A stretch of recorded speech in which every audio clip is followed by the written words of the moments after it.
नमस्कार दोस्तों, स्वागत है आपका हमारे चैनल SGSI डिक्टेशन क्लब पर। आज यह क्लास मेंस डिक्टेशन के लिए है।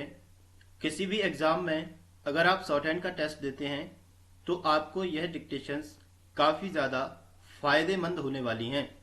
सबसे पहले लाइक, शेयर, सब्सक्राइब करना ना भूलें और व्हाट्सएप ग्रुप में जुड़िएगा रेगुलर PDF प्राप्त करने के लिए। नंबर डिस्क्रिप्शन में है, आप वहां से हमें मैसेज करके ग्रुप को ज्वाइन कर सकते हैं। चलिए अब आगे चलते हैं और आज की क्लास को शुरुआत करते हैं। देखिए दोस्तों, अभी जैसा कि आपको पता है SSC या फिर सेंट्रल का कोई भी एग्जाम हो या स्टेट लेवल का कोई भी एग्जाम हो तो आपको उसमें डिक्टेशन के लिए बहुत सारी जद्दोजहद करनी पड़ती है। तो यहाँ पर मैं एकदम अच्छा मैटर जो एग्जाम में आता है और जिसको एकदम कम स्पीड के साथ हम यहाँ से शुरुआत से लिखेंगे, एकदम जीरो कोर्स आप इसको कह सकते हैं। इसीलिए अच्छे से लिखें, संज्ञा सर्वनाम सब अच्छे से बनाइएगा और जो लिखा है उसको ट्रांसलेट करें या फिर पढ़ने का प्रयास करें। ठीक है, चलिए आज का पहला डिक्टेशन आपके सामने है, संवाद का वह दौर। तो शुरुआत करते हैं क्लास को। मैं हमारे आदरणीय स्वर्गीय गुरु श्री सतीश गौतम सर को प्रणाम करूंगा और चरण स्पर्श करके आज की क्लास को शुरुआत करता हूं। देखिए, स्पीड नॉर्मल रहेगी, आप सब बस लिखने का प्रयास करना। हम लोग ज्यादा तेज स्पीड नहीं लिखेंगे, मैटर बहुत सरल है, बड़े आराम से हो जाएगा। लिखिए दोस्तों, रेडी। मान्यवर, किसी जमाने में एक शेर बड़ा मशहूर हुआ करता था कि क्या खता हो गई, खत आना ही बंद है, रेलवे हड़ताल है या पोस्ट ऑफिस बंद है।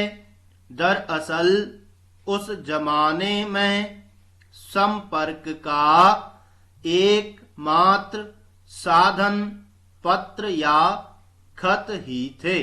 आज हर एक के हाथ में मोबाइल है।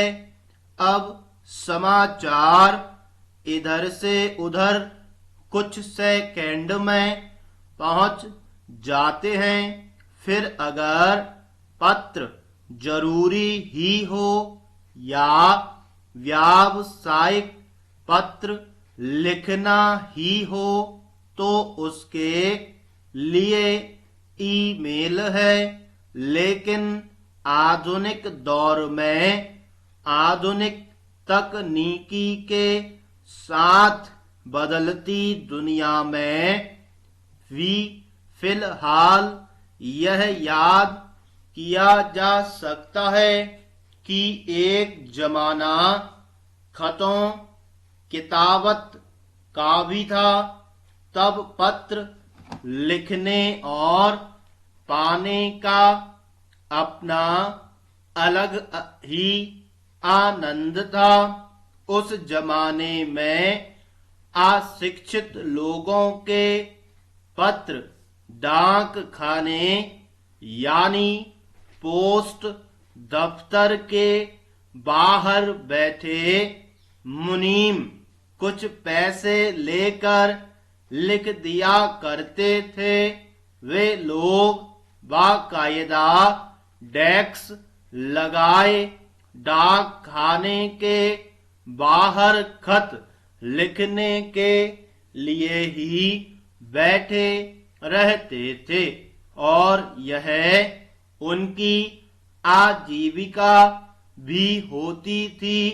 पत्र पढ़ने की जिम्मेदारी किसी पढ़े लिखे पड़ोसी या डाकिए यानी पोस्टमैन भैया की होती थी।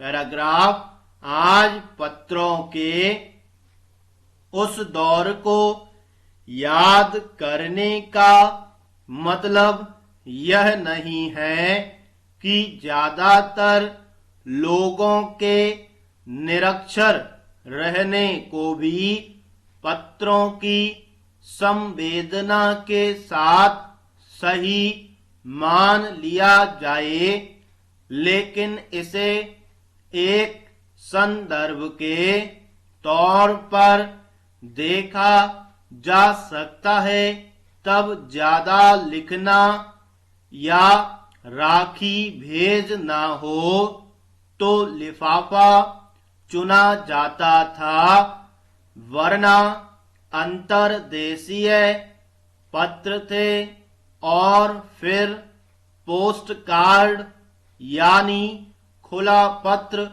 होता था, जिसे कोई भी पढ़ ले। यों अंतर्देशीय और लिफाफे भी भाप से खोलकर पढ़कर यथावत चिपका कर देने वाले जासूस टाइप के लोग भी कम ना थे, जिन्हें दूसरों के पत्र पढ़ने में पता नहीं किस तरह का सुख मिलता था। उस दिन बुरी खबर देने के लिए जिस पोस्ट कार्ड पर पत्र लिखा जाता था, उस पोस्ट कार्ड का एक कोना फाड़ दिया जाता था।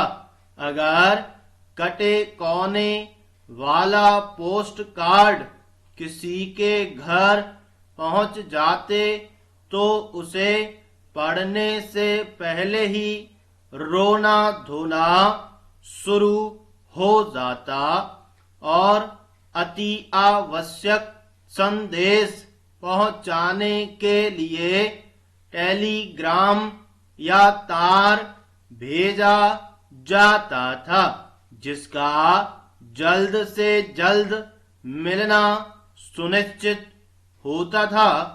कई बार डाकिया रात में या सुबह सवेरे तार पहुंचाने आ जाता था, लेकिन ये तार जिसके घर पहुंचता उसकी कुछ पलों के लिए ऊपर की सांस ऊपर और नीचे की नीचे रह जाती, क्योंकि ज्यादातर तार आना यानी बुरी खबर आने की आशंका होती थी। कुछ के लिए नौकरी या दूसरी खुशखबरी भी हो सकती थी। स्टॉप। देखिए दोस्तों, इसको मैंने थोड़ा सा छोड़ दिया क्योंकि ये थोड़ा स्पीड कम थी, डिक्टेशन लेंदी चला जाता। तो आप लोग, अब ये को बहुत अच्छी डिक्टेशन है। संवाद का वह दौर, एक लेखक ने बहुत अच्छा लेख लिखा हुआ है। जिस समय हम लोग मोबाइल फोन्स का इस्तेमाल नहीं करते थे, उस समय कैसे आपसी संवाद हुआ करता था, इस बारे में यहाँ पर लिखा है। और ये अगर डिक्टेशन आपको अच्छी स्पीड में भी दी जाए तो आप आसानी से इसको लिख सकते हैं, क्योंकि ये एक कहानी है और कहानी के रूप में आपके दिमाग में बन जाएगी, बैठ जाएगी। इसी प्रकार से किसी भी डिक्टेशन को आपको एक कहानी के वे में लेना है और उसको तरीके से लिखना है। चलिए दोस्तों, लाइक शेयर सब्सक्राइब करना ना भूलिएगा। काफी अच्छे लेक्चर्स मैं आपके लिए लेकर के आया हूं। अब इसके आगे की जो डिक्टेशन है मैं अब उसको बोलता हूं, ठीक है। अब आपके लिए देखिएगा, मैंने आपको पहले ही दिन बताया था कि ये 0 डिक्टेशन है, 0 से हम शुरू कर रहे हैं, धीरे धीरे हम बढ़ेंगे।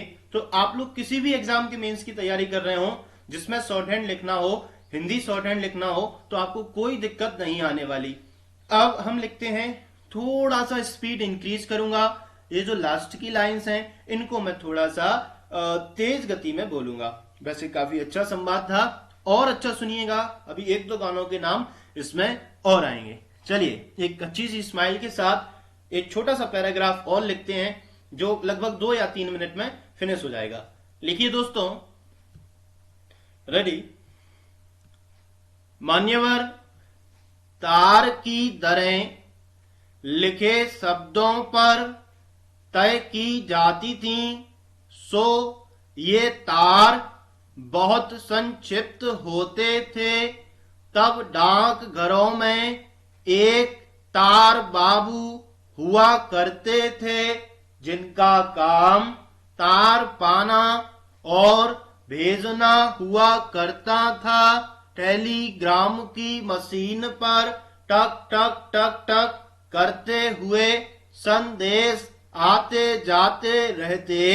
बड़े शहरों में डाक खाने से अलग एक तार घर भी हुआ करता था, जिसकी दीवारों पर बधाई संदेशों के लिए कुछ नंबर तय थे, यानी दीपावली की शुभकामनाओं के लिए सिर्फ 10 नंबर या नवविवाहितों के लिए 5 या तय नंबर तार बाबू को बताना ही काफी होता था। पैराग्राफ, डाक खाने से पहले का जमाना तो हर कारों का था, जो किसी राजा के संदेश उनके सूबेदारों तक पहुंचाते या किसी एक राज्य से राजकीय खत दूसरे राज्य तक पहुंचाते।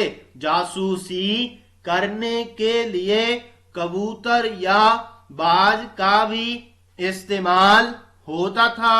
ये प्रशिक्षित बाज या कबूतर अपने पंजे में बांधा हुआ संदेश बखूबी पहुंचाते थे। एक चर्चित फिल्म में कबूतर जा जा जा वाला गीत व संदेश पहुंचाने वाला कबूतर शायद बहुतों को याद होगा। पैराग्राफ, एक ऐसे ही जमाने में कासिद या नामावर थे, जो इधर के गुलाबी लिफाफे उधर और उधर के जवाबी लिफाफे या खत इधर लाते ले जाते थे। उस जमाने में लिफाफे देखकर मजमून भांप जाने वाले उस्ताद भी हुआ करते थे। उस जमाने के शायरों ने अपने लेख में काफी सुंदर लिखा है। स्टॉप।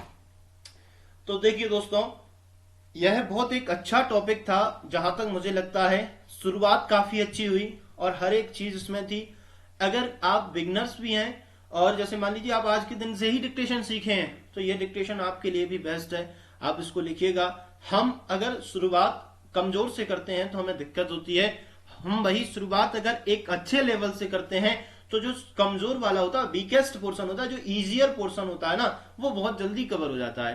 तो आशा करता हूं ये आपसे बनी होगी, और नहीं बनी है ना तो आप बार बार देखिएगा। और भाई लेक्चर अच्छा लगे तो प्लीज कमेंट जरूर करें। ये मोटिवेशन है आपका हमारे लिए, और आगे की काफी सारी डिक्टेशंस भी मैं धीरे धीरे बढ़ाते जाऊंगा और स्पीड भी बढ़ेगी, लेवल भी बढ़ेगा। चलिए दोस्तों, अब दूसरी डिक्टेशन की तरफ आगे बढ़ते हैं। ये आज का हमारा पहला टॉपिक था संवाद का वह दौर। 0 लेवल से क्लास है। दोस्तों के साथ शेयर करिए। जो खासकर एसएससी की तैयारी कर रहे हैं उनके साथ तो आप बिल्कुल शेयर करिएगा, क्योंकि ये एग्जाम में आने वाला बिल्कुल शानदार मैटर है। बहुत सरल मैटर आता है लेकिन थोड़ा लेंथी रहता है, तो हम बढ़ जाएंगे जब तक उनका एग्जाम होगा। और किसी भी एग्जाम की अगर आप तैयारी करेंगे तो अभी लगभग जुलाई अगस्त तक कोई एग्जाम नहीं होना है। आसानी से आप सीख सकते हैं, तो काफी लंबा समय है। चलिए अब सेकेंड डिक्टेशन की तरफ आगे बढ़ते हैं।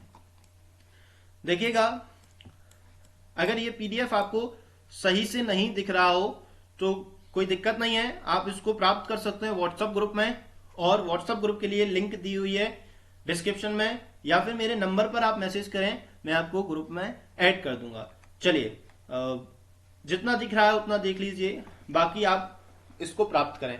देखिए दोस्तों, जैसा मैंने आपसे पहले भी कहा था कि मैं आपके लिए काफी अच्छे मैटर्स लेकर के आऊंगा।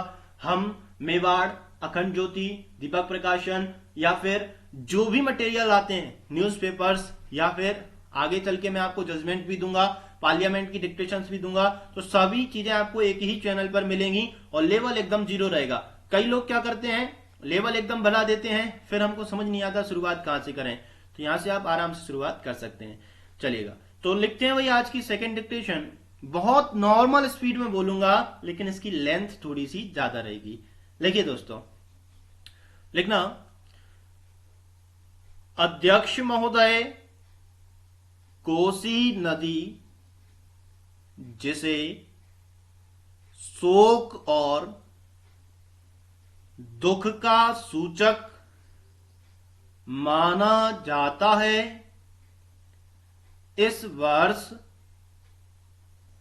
फिर अपने प्रकोप के महान हानि का कारण बनी। अब इस नदी पर काबू पाने और इसकी उपद्रवी लीला समाप्त करने के लिए भी योजना तैयार हो गई है। इस योजना की रूपरेखा तैयार हो चुकी है और निर्माण का काम हाथ में लिया जा चुका है। आशा है इस योजना के निर्माण से बड़े पैमाने पर जनसाधारण को सेवाएं उपलब्ध होंगी।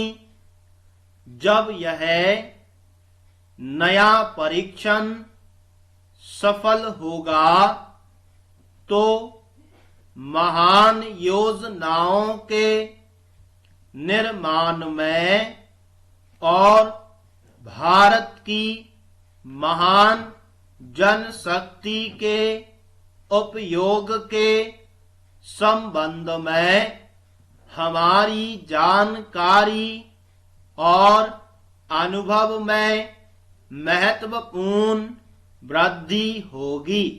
औद्योगिकरण के क्षेत्र में उन्नति, उत्पादन में और अधिक वृद्धि और भारत की प्रति व्यक्ति आय में वृद्धि विचाराधीन वर्ष की कुछ महत्वपूर्ण बातें हैं।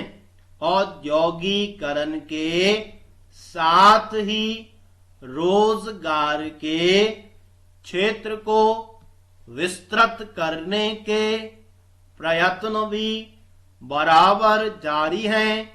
कुटीर उद्योगों और घरेलू धंधों को प्रोत्साहन देकर औद्योगिकरण और रोजगार में समुचित संतुलन स्थापित करने का प्रयास किया जा रहा है।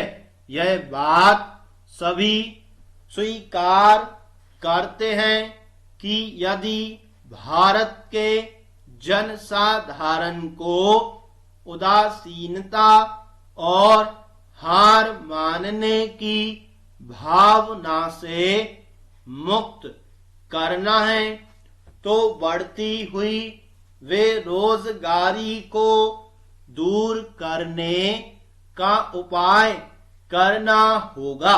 इस दिशा में घरेलू उद्योग धंधे बहुत से लोगों को आंशिक या पूर्ण उपयोगी काम देकर इस समस्या का बहुत कुछ समाधान कर सकते हैं।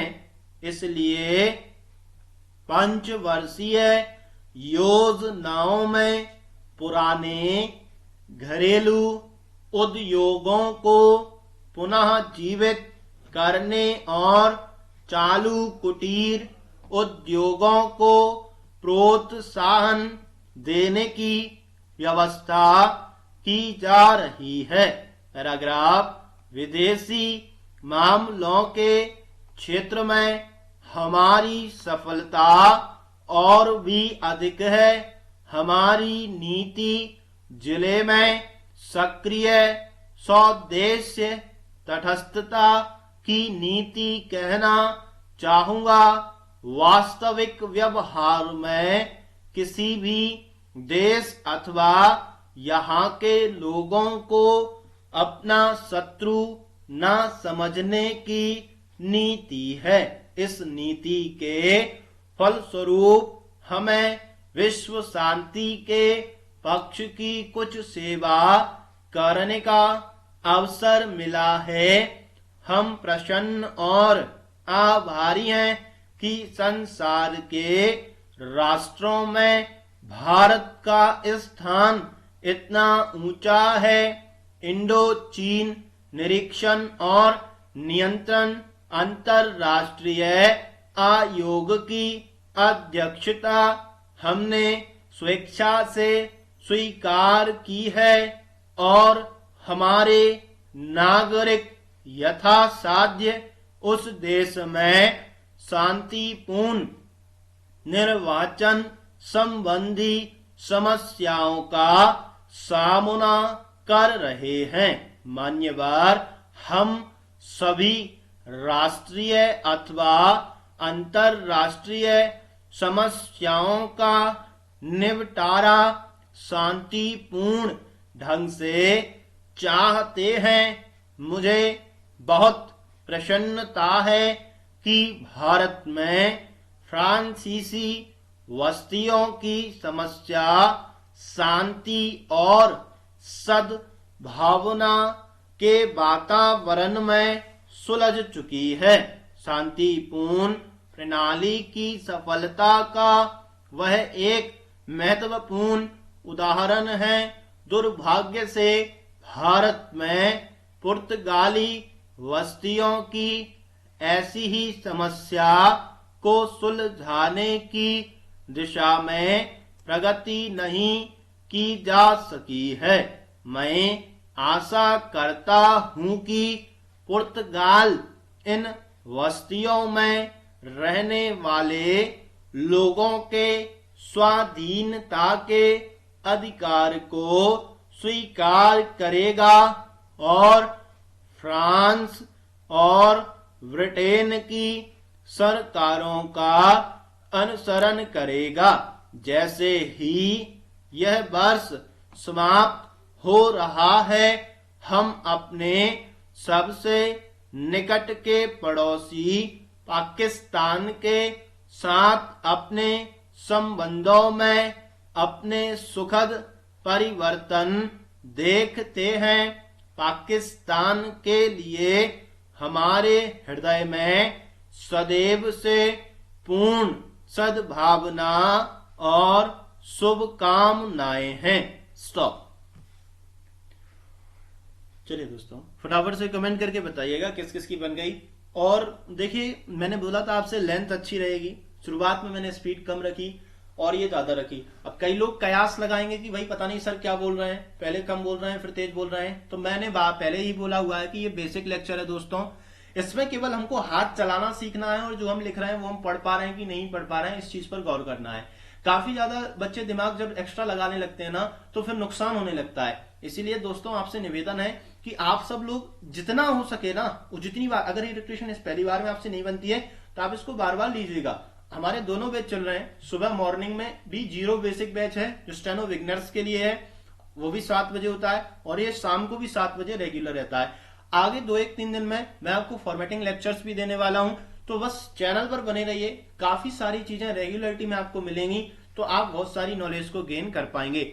और मैं गारंटी के साथ कह सकता हूं, अगर आप हमारे साथ 21 दिन बने रहे, कोई सा भी लेक्चर कहीं से भी लेना शुरू कर दीजिए, 21 दिन लेक्चर लीजिएगा, 22वें दिन में आप किसी भी एग्जाम के लिए तैयार हो जाएंगे, गारंटी इस बात की। लेकिन 21 दिन आपको पूरी मेहनत करना पड़ेगी, पूरे मन और लगन के साथ। दूसरी बात, सभी लोग लाइक शेयर सब्सक्राइब अवश्य करिएगा। जब क्लास चले तो थोड़ी देर के लिए आप इसको स्टेटस पर शेयर कर सकते हैं, जिससे काफी सारे बच्चे जो इस समय पढ़ने के अभाव से जूझ रहे हैं उन तक हम पहुंच सकें।